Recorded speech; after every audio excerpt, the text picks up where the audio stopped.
राधे राधे दोस्तों, आज हम आ गए राधा बल्लभ जी के मंदिर। कहते हैं राधा बल्लभ दर्शन दुर्लभ।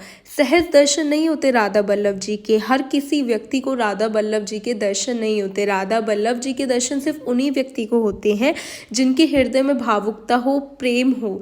आप कितनी भी ताकत लगा लो, मंदिर आना चाहो, आपको मंदिर में तो पट लगे मिलेंगे, मंदिर का पट बंद मिलेगा। सिर्फ उन्हीं भक्तों को दर्शन होते हैं जिनके जो श्रद्धा से, सच्चे मन से राधा बल्लभ जी के दर्शन करने के लिए आते हैं। और इसके पीछे की राधा बल्लभ जी का मंदिर, आपको बांके बिहारी मंदिर आप आओगे दर्शन करने के लिए, तो वहाँ से जब आप बाहर के लिए निकलोगे तो आप कुंज गलियों से होते हुए जाओगे। छोटी छोटी गलियाँ, आप कुंज गलियों से होते हुए जाओगे और बांके बिहारी मंदिर से जब आप बाहर की तरफ निकलोगे ना, तो आपको राधा बल्लभ जी की मंदिर की सीढ़ियाँ दिख जाएंगी और आप पूछते हुए भी जाओगे तो आपको पता चल जाएगा। श्री राधा बल्लभ मंदिर अपने आप में एक खास महत्व रखता है। श्री राधा बल्लभ मंदिर में भक्त श्री कृष्ण और राधा दोनों के एक साथ दर्शन पा सकते हैं, लेकिन यहाँ राधा कृष्ण एक युगल जोड़ा है, वो दो नहीं एक है। राधा में कृष्ण और कृष्ण में राधा समाहित है, वो एकाकार है। इस मंदिर को लेकर एक लोक कथा ये भी है कि श्री राधा बल्लभ के दर्शन बहुत दुर्लभ होते हैं। प्रभु उसी को दर्शन देते हैं जिसके प्रेम में सच्ची श्रद्धा और प्रभु में जिसकी पूर्ण आस्था हो। श्री राधा बल्लभ मंदिर की सबसे बड़ी मान्यता ये है कि किसी को भी इनके दर्शन अपनी मर्जी से नहीं होते।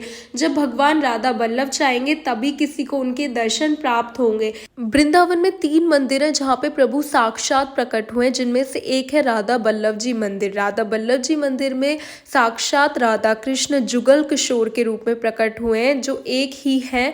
राधा और कृष्ण एक ही रूप में है। तो इसके पीछे की बड़ी ही रोचक कहानी आइए जानते हैं। ब्राह्मण आत्मदेव भगवान शिव के परम उपासक थे। भगवान शिव के दर्शन पाने के लिए उन्होंने कठोर तप किया। उनकी तपस्या से प्रसन्न होकर भगवान शिव ने उन्हें वरदान मांगने को कहा। ब्राह्मण आत्मदेव ने भगवान शिव से कहा वो उन्हें ऐसा कुछ प्रदान करे जो उनके हृदय को सबसे प्रिय हो। तब भगवान शिव ने अपने हृदय से श्री राधा बल्लभ लाल को प्रकट किया। श्री राधा बल्लभ के श्री विग्रह को भगवान शिव ने ब्राह्मण आत्मदेव को दिया जब वो कैलाश पर्वत पर तप करने गए थे। साथ ही भगवान शिव ने उन्हें श्री राधा बल्लभ की सेवा की पद्धति भी बताई थी।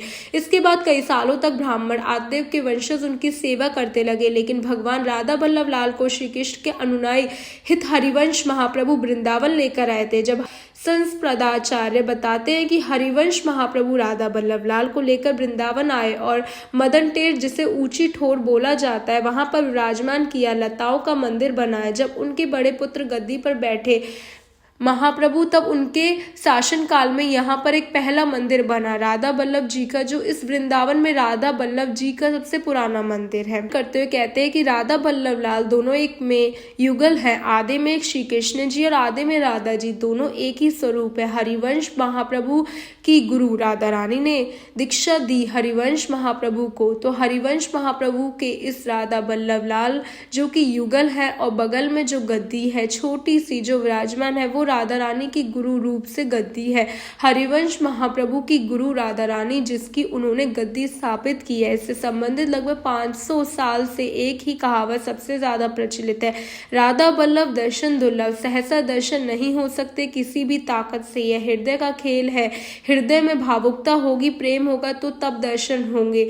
कोई अपनी ताकत से आना चाहे तो नहीं आ सकता। इसलिए श्री राधा बल्लभ के भक्त अपने प्रभु को रिझाने के लिए उनका जयगान करते हैं, उनके लिए भजन कीर्तन करते हैं, उन्हें पंखा झलकर उनको प्रसन्न करने का प्रयास करते हैं। जब कोई पूरी श्रद्धा से भगवान राधा बल्लभ के दर्शन की अभिलाषा करता है तो प्रभु उन्हें दर्शन जरूर देते हैं और उनके सब कष्ट दूर कर देते हैं। श्री राधा बल्लभ के चरणों में सभी मनोरथ पूर्ण होते हैं। बोलो श्री राधा बल्लभ लाल की जय। इस बार अगर आप वृंदावन जाके बांके बिहारी मंदिर के दर्शन करके आए तो राधा बल्लभ जी मंदिर ज़रूर जाना। और राधा बल्लभ जी के मंदिर की टाइमिंग कुछ इस तरीके से है कि सुबह आपको मंदिर 7 बजे से लेकर वही नॉर्मल 12 साढ़े 12 बजे बंद हो जाएगा और शाम को आपको मंदिर सर्दियों में 5 बजे खुलता है और 9 बजे तक बंद हो जाएगा। बोलो राधा बल्लभ लाल की जय, जुगल जोड़ी सरकार की जय।